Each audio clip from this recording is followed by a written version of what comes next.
Hello बच्चों, आज हम स्टार्ट करते हैं नया unit third, magnetic effect of current. इसमें हम पढ़ेंगे कि करंट के मैग्नेट के प्रभाव, यानी कि करंट के अंदर मैग्नेटिक फील्ड।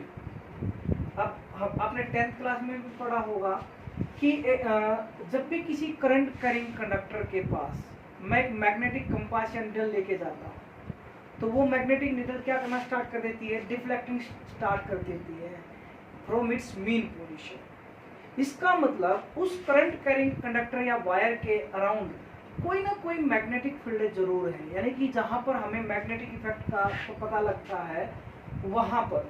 तो उस मैग्नेटिक इफेक्ट क्यों आया, वो मैग्नेटिक कंपास डिफ्लेक्ट क्यों हुआ, क्योंकि वहां पर कुछ ना कुछ मैग्नेटिक फील्ड है, इसलिए वो इट स्टार्ट डिफ्लेक्टिंग।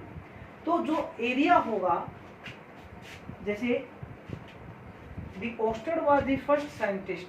1921 में एक डेनिश साइंटिस्ट था H.C. ओस्टर। उसने ये बताया था कि किसी भी मैग्नेटिक कंपास को हम लेके जाएंगे एक करंट कैरिंग वायर के पास, तो वो डिफ्लेक्ट होना स्टार्ट हो जाएगा, यानी कि वो मैग्नेटिक कंपास की जो निडल है वो डिफ्लेक्ट होना स्टार्ट हो जाएगी। ठीक है, तो उस करंट कैरिंग वायर के चारों तरफ के उस एरिया को हम क्या बोलते हैं, मैग्नेटिक फील्ड। द स्पेस और रीजन, द स्पेस और region around a current carrying wire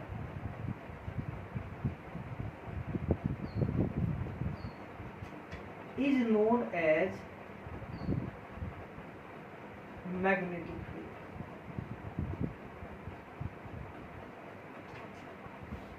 ठीक है, तो ये सबसे पहले पता किसने लगाया था, एक H.C. ओस्टर ने पता लगाया था 1921।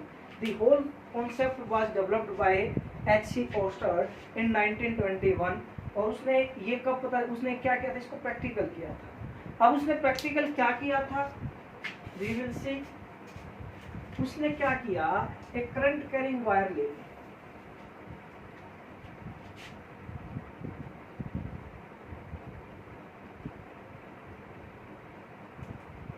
ये रियोस्टेट लगा दिया,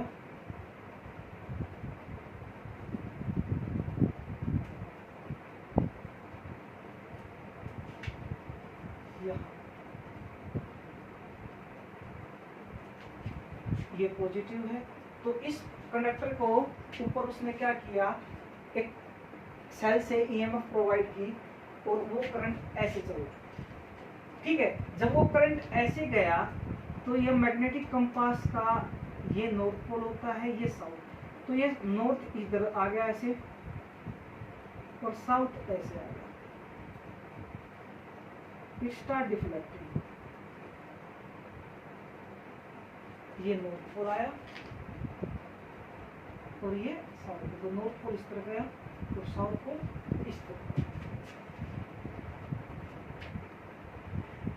अब उसने इसी एक्सपेरिमेंट को दूसरे तरीके से किया। उसने क्या किया, इस सेल की पोलरिटी को चेंज कर दिया, यानी कि जिस तरफ नेगेटिव था उस तरफ पॉजिटिव कर दिया, और जिस तरफ पॉजिटिव था उस तरफ नेगेटिव कर दिया। अब यहाँ पर करंट क्लॉकवाइज डायरेक्शन में घूमने लग गया। तो अब उसने क्या देखा कि इस तरफ साउथ इस तरफ आ गया, नॉर्थ इस तरफ आ गया।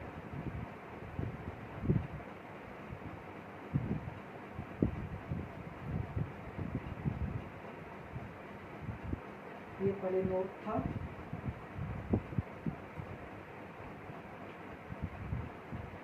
यानी कि नॉर्थ इस तरफ गया और साउथ इस तरफ।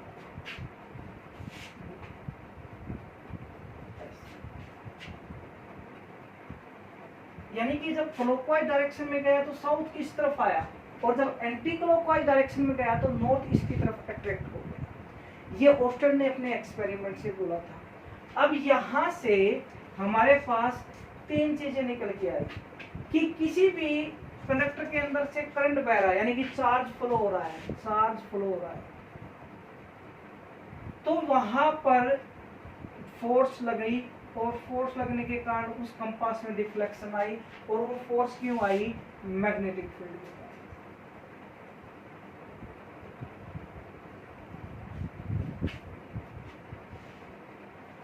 तो ये तीन चीज यहां से निकल के आए कि भाई किसी भी करंट करेंट कंडक्टर के अंदर चार्ज फ्लो करता है, चार्ज फ्लो किया तो वहां पर मैग्नेटिक फील्ड, मैग्नेटिक इफेक्ट को हमने फील किया, मैग्नेटिक इफेक्ट को फील किया तो जो मैग्नेटिक कंपास है वो डिफ्लेक्टिंग होना स्टार्ट होगी, डिफ्लेक्टिंग हुई तो उसके ऊपर कुछ ना कुछ फोर्स लगेगी। ठीक है, तो यहाँ पर तीन कॉन्सेप्ट आए। तो इन तीन कॉन्सेप्ट को समझने के लिए कि भाई कैसे, किस डायरेक्शन में हमारी फोर्स लगेगी, किस डायरेक्शन में हमारा चार्ज जाएगा, किस डायरेक्शन में हमारा मैग्नेटिक फील्ड आएगा, इनको समझने के लिए 10th क्लास में आपने 2 रूल पढ़े थे, 3 rule, right hand thumb rule,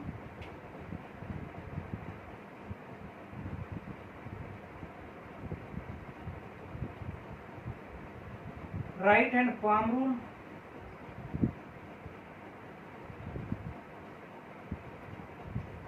और right hand Fleming left hand.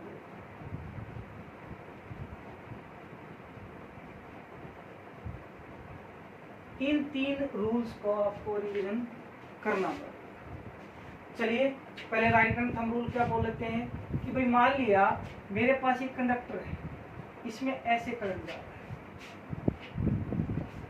और मैं अपने राइट हैंड को, ये जैसे ये है मेरे पास, ये मैंने करंट करेंट कंडक्टर ले लिया और इसके जिस डायरेक्शन में करंट जा रहा है उस डायरेक्शन में मैंने थंब को रख लिया ऐसे।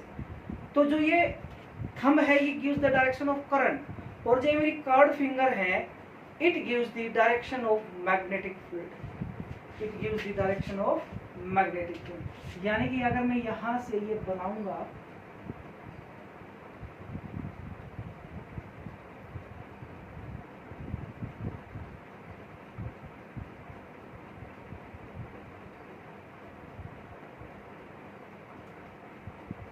तो ये जो करंट, ये थंब है ये करंट की डायरेक्शन, और ये जो कर्व्ड फिंगर है मेरी ये किसकी डायरेक्शन देगी?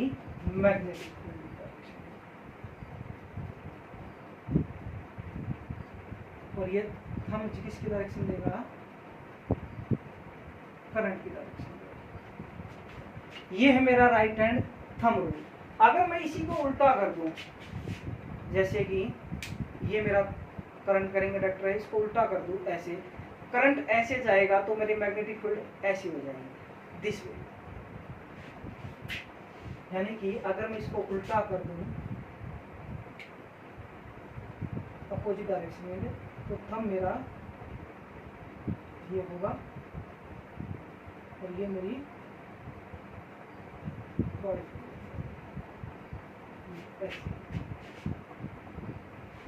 अब आते हैं फ्लेमिंग लेफ्ट हैंड रूल की तरफ कि भाई if we stretched our first finger, central finger and thumb such that they are mutually perpendicular to each other, they are mutually perpendicular to each other। मैं आपको दिखा रहा हूँ, ये मेरा थंब है, ये मेरी फर्स्ट फिंगर है, ये मेरी सेंट्रल फिंगर है, और ये तीनों एक दूसरे के 90 डिग्री के एंगल पे हैं। then this thumb gives the direction of force, this first finger gives the direction of magnetic field and the central finger gives the direction of current।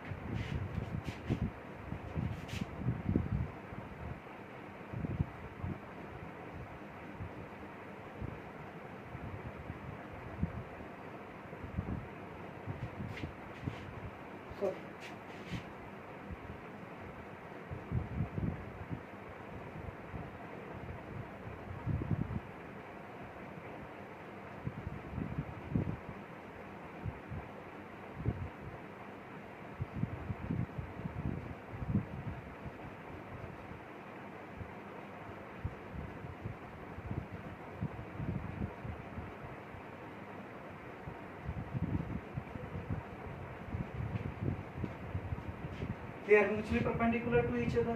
Then this thumb gives the direction of force, magnetic field and current। तो लिखना कैसे है? लिखना ऐसे है, if we stretch our thumb first finger and central finger of our left hand such that they are mutually perpendicular each other, then the force given by the thumb and the direction of magnetic field is given by the first finger and the central finger gives the direction of electric current. ये है मेरा Fleming left hand rule.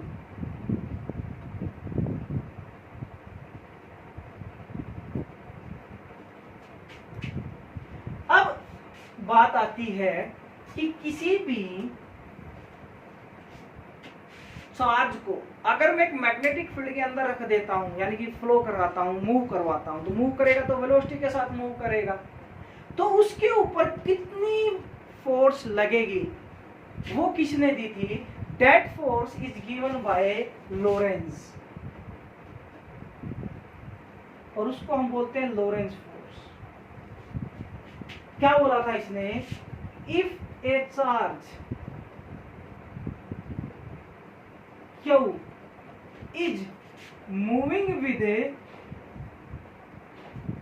velocity v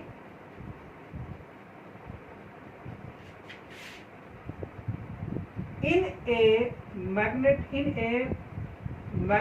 field of strength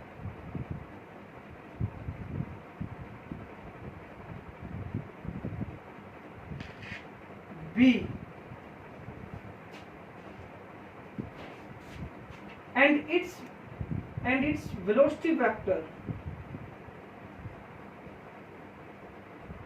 makes an angle theta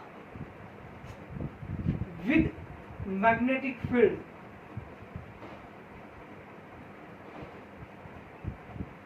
then the force depends upon the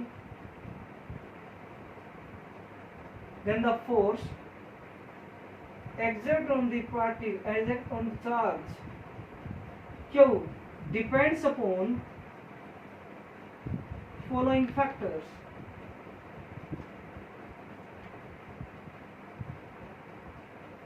और force को मान लिया F, कि अगर एक चार्ज है और वो चार्ज कितना है बेटा? Q चार्ज है, और वो किसी भी मैग्नेटिक फील्ड के अंदर v वेलोसिटी से मूव कर रहा है, और वो मैग्नेटिक फील्ड के अंदर उसका जो वेलोसिटी वेक्टर है वो एंगल कितना बना रहा है? थीटा बना रहा है. तो उस चार्ज के ऊपर वो मैग्नेटिक फील्ड कितनी फोर्स लगाएगा वो किसने दी थी? लोरेंज ने. और किसके ऊपर डिपेंड करती है कि भाई F is directly proportional to Q. पहला बात, F is directly proportional to B, और F is directly proportional to V, और F is directly proportional to this, या इसको हम बोल देते हैं साइन थीटा. वेलोसिटी वेक्टर कौन सा? जो उसके परपेंडिकुलर होगा, जो उसके परपेंडिकुलर होगा, perpendicular component of the velocity vector उसके डायरेक्टली प्रोपोर्शनल होगा. चलो मैं इसको मैथमेटिकली मैं आपको समझा देता हूं. देखिए भाई, मैं इसको बिल्कुल आसान तरीके से समझा दूं. मान लिया ये मेरा मैग्नेटिक फील्ड की डायरेक्शन है, ये क्या है मेरा? मैग्नेटिक फील्ड, और ये वेलोसिटी v है. कोई भी चार्ज क्या हुआ है? वेलोसिटी v के साथ मूव कर रहा है, और कितना एंगल बना रहा है? थीटा एंगल बना रहा है. ठीक है जी. चलो इसको मैं दो कंपोनेंट में तोड़ लेता हूँ वेलोसिटी को. जिसके साथ एंगल बनाएगा वो v cos थीटा, हमने 11th क्लास में इसको पढ़ा था. दूसरा कौन सा होता है? Sine theta. तो जो ये फोर्स होगी ये इसके परपेंडिकुलर होगी ऐसे. ये मेरी फोर्स, और वो फोर्स कितनी होगी? दैट इज ये चीज कि force is directly proportional to the charge, force is directly proportional to the strength of the magnetic field, and force is directly proportional to the vertical component of the velocity vector. कौन सा component है? Vertical component of the velocity vector. तो तीनों को combine कर लो. F is directly proportional to Q V B sin theta. इसको हटाओगे तो क्या लगाओगे, constant K Q V B sine theta, और के की वैल्यू कितनी होगी, एक होती है for all system of units.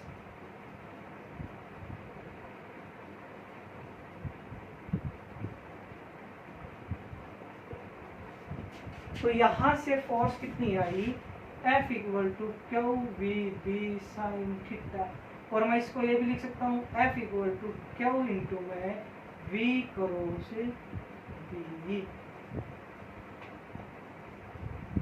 ये किसने दी थी बेटा, लोरेंस ने। इसको हम लोरेंस फोर्स बोलते हैं। यहां से आप मैग्नेटिक फील्ड की वैल्यू निकाल सकते हैं। B की वैल्यू कितनी आएगी यहाँ पे, F by Q V sine theta.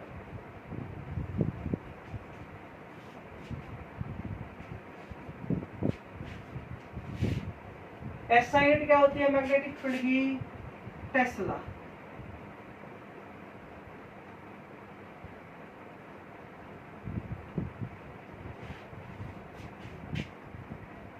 क्या होगी, टेस्ला होगी। यहां से आप मैग्नेटिक फील्ड का डायमेंशनल फार्मूला भी निकाल सकते हैं। देखिए मैं आपको डायमेंशनल फार्मूला निकालने का चीजें बताता हूँ। B equal to F by Q V sine theta होता है। B इक्वल टू फोर्स का dimensional formula M1 L1 T minus 2, charge का होता है AT, और इसका कितना होगा L बाई टी। वेलोसिटी का होता है मीटर पर सेकेंड, यानी कि डिस्प्लेसमेंट अपॉन में टाइम, और साइन थीटा हमारा कांस्टेंट होता है, यानी कि मैथमेटिकल टर्म होती है, इसका कितना होगा A। तो T से T गया, L से L गया, तो भाई कितना बचा, V equal to M1 L0 T minus 2 A minus 1। ये इसका डायमेंशन फार्मूला है। ठीक है बेटा, ये इसका डायमेंशन फार्मूला है। ठीक है जी।